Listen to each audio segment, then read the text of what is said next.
자기소개 부탁드릴게요. 안녕하세요. 60대 페미니스트 김영옥입니다. 안녕하세요. 10대 페미니스트 진가은입니다. 본인에게 페미니즘이란 어떤 의미인가요? 잃어버린 혁명을 되찾아오는 거? 당연한 제 일상이요. 본인의 삶에서 가장 기억에 남는 성차별은 뭔가요? 제가 여대를 다녔는데 그때 남자 교수님이 여학생을 가리키는 것은 기가 빨리는 거라서 조로하는 일이다 라고 하셨습니다. 졸업 사진을 찍는 날에 화장을 하지 않는 저를 보고 너 얼굴에 자신 있나 봐? 화장을 왜 안 해? 라는 말을 들었던 경험이요. 여성 관련 뉴스 중에 가장 기억에 남는 뉴스가 무엇인가요? 광주 5.18? N번방이요.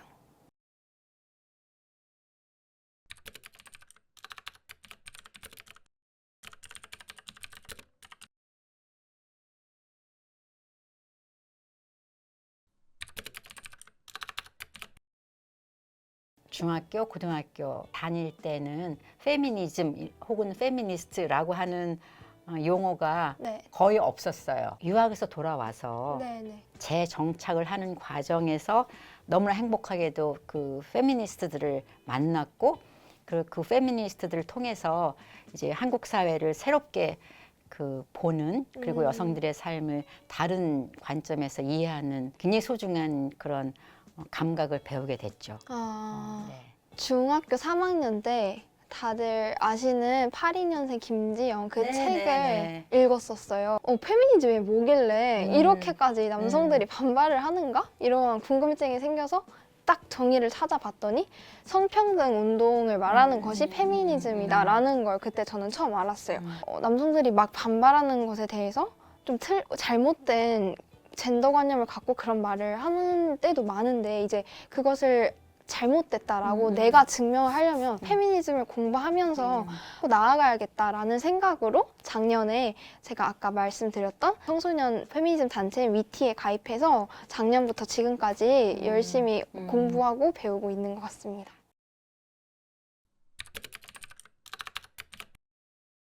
진짜 엄청나게 화가 나는 그 일을 경험했는데 여대 다니는 내내 그 남자 선생님들이 너무나 그 당연한 이야기를 하시는 것처럼 남자로서 말이지 내가 여대에서 강의하는 것은 조로하는 거야 뭐 이런 말을 하셨어요. 그러니까 여대 다니기 때문에 에너지도 제대로 못 받고 그리고 제대로 된 사제지간을 맺지 못하기 때문에 빨리 늙는다.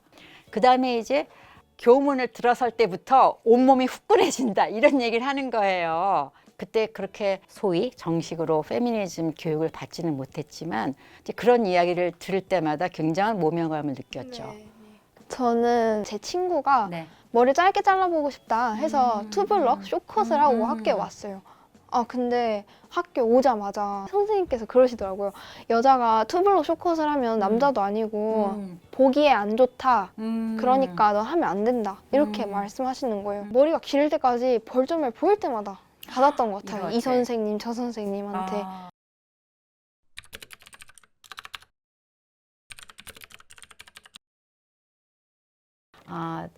가부장제 사회에서 여성이 60대로 살아가는 거는 그렇게 유쾌한 일은 아닌 것 같아요. 젊은 여성들이 롤 모델로 삼을 수 있는가에 대해서 언론이 어떤 할머니들을 전면에 부각시키느냐. 근육질 할머니. 이런 식의 경향이 있죠. 그리고 여성가족부 폐지론이 나오는데 여기에 대해서 아니 우리가 어떻게 여성가족부를 만든 건데 그때 그 만들 수밖에 없었던 맥락이 뭔지 당신네들이 알기는 알아? 우리는 알아. 그때 내가 어디에 있었거든. 이런 식의 말을 할 수 있는 여성들이 있을 거잖아요. 그게 지금 바로 60대, 70대 여성이거든요. 근데 이런 사람들을 찾지 않아요. 질문하는 사람으로서 그리고 질문에 대해서 다른 세계관, 다른 인식론으로 답을 하려고 애써온 그 생애 여정에 대해서 왜 이렇게 관심이 없는 건가? 사실은 이게 저한테는 굉장히 큰 성차별인 거예요. 정말 최근의 일인데 이제 졸업 사진을 찍었어요, 학교에서. 이제 졸업 사진에 제 친구들은 막 이제 좀 예쁘게 나와 보이고 싶고 하는 마음에 대부분 화장을 했는데, 이제 근데 선생님들께서 수업 시간에 준비를 좀 할 수 있는 시간을 주셨거든요. 이렇게 좀 옷매무새도 정리하고 이런 시간. 근데 저는 그냥 가만히 앉아 있었더니 자신 있나 봐. 아니, 화장을 안 해? 어머. 이러는 거예요. 아, 그 말을 듣고 막 이제 다른 남자애들도 웃고, 그 아. 선생님은 너무 재밌게 막 농담 삼아 하신 건지 진담인지 잘 모르겠지만 저는 되게 기분이 안 좋더라고요. 그렇죠. 불쾌했어요. 그렇죠. 네. 그 말이 약간 너는 여잔데 음. 왜 다른 여자애들처럼 화장을 안 하냐 이런 말씀이신 거예요. 왜냐면 남자애들 보고 너는 왜 화장을 안 하니? 이렇게 하지 않잖아요.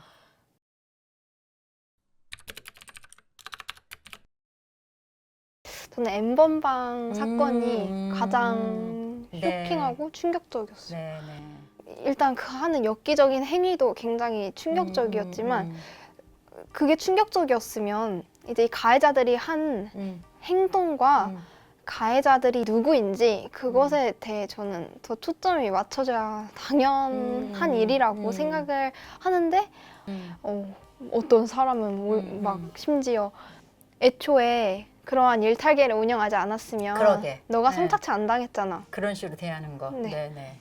저는 너무너무 쇼킹했어요.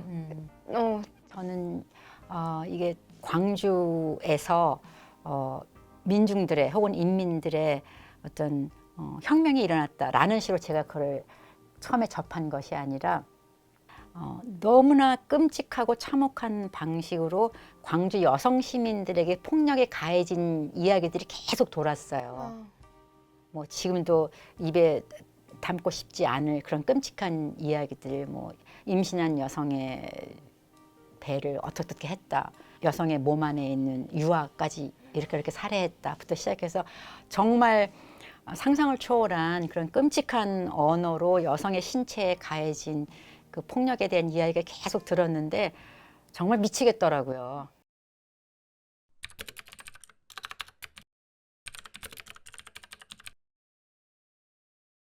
안산 선수가 쇼컷을 했다는 이유로 페미니스트일 것이다. 이렇게 하는 패물 공격을 받고 있는데요. 페미니스트이더라 하더라도 이게 왜 논란이 되지? 이런 생각이 들었어요. 일단 페미니스트라는 것에 대해 논란이 될 것이 아니다 라는 것이 가장 중요하지 않나. 그러게요. 생각이 들었어요. 저도 그 생각에 전적으로 동의합니다. 페미니스트들에 대해서 혹은 페미니즘에 대해서 반박을 하고 싶다. 그러면 저는 있을 수 있다고 생각해요. 그거는. 그런데 반박을 제대로 하려면 페미니즘이 뭔지를 알아야 되고, 페미니스트들이 무슨 활동을 하고 어떤 세계관, 인간관 혹은 사회 관점을 제시하는가, 이런 것들에 천착해서 본인들의 반대 의견을 제시해야 되는데, 아주 표피적인, 정말 사실과 전혀 부합하지 않는 피상적인 어떤 꼬투리 하나를 잡고 이 안티 페미니즘을 주장한다는 것이 저는 좀 어이가 없었어요. 우리나라 교육에 뭐가 문제가 있나 이런 생각을 많이 했어요. 그래서 정말 교육 시스템을 되돌아봐야 되는 거 아닌가.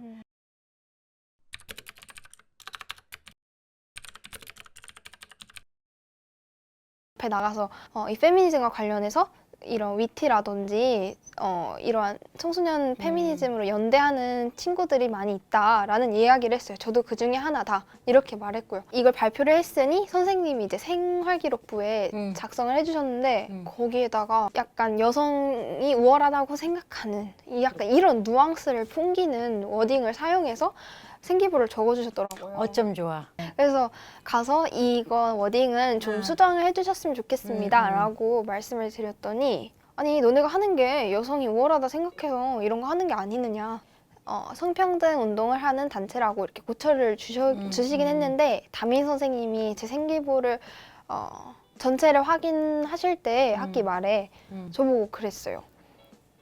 이렇게 페미니즘 단체에서 너가 활동하는 걸 생기부에 이렇게 공공연하게 밝히면 대학교는 남자 교수가 대부분이고 분명히 이걸 보면 좋지 않은 생각을 너한테 가질 것이다. 와, 내가 한 일을 아. 쓰지도 못하는 그런 굉장합니다. 상황인 거죠. 아무래도 자기 검열을 나도 모르게 할 때가 있고 그렇게 사회적 상황이 저를 그렇게 만드는 것 같아요. 저 같은 사람도 이제 씩씩하게 페미니스트 살아야지라고 하면서도 부지불식간에 자기 검열을 하는 자기를 맞닥뜨릴 때가 있어요. 굉장히 기분 안 좋습니다. 네. 그러니까 저가 저한테 들킨 거예요. 그러면 나중에 혼자 있을 때 아직도 그런단 말이야. 아직도 그거밖에 안 돼? 라는 식으로 이제 저와 대면을 하죠.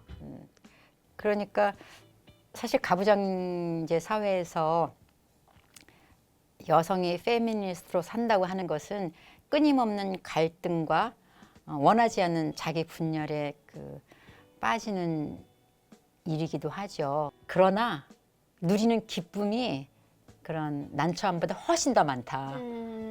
그래서 세상에는 그런 선생님들만 계시지는 않아요. 그리고 앞으로 어떤 더 멋진 사람들이 우리 같이 한번 페미니스트로서 이거 저거 새롭게 만들어 보자라고 제안할지 기대해 보셔도 좋을 것 같습니다.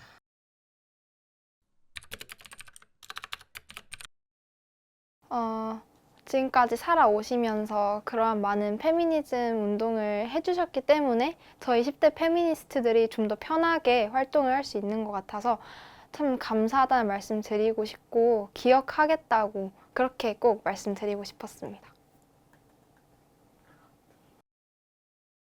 페미니스트로 살면서 지치거나 힘들 때 주저앉아 울지 말고 뒤에서 뒷배가 되어주고 있는 할머니들을 쳐다보세요.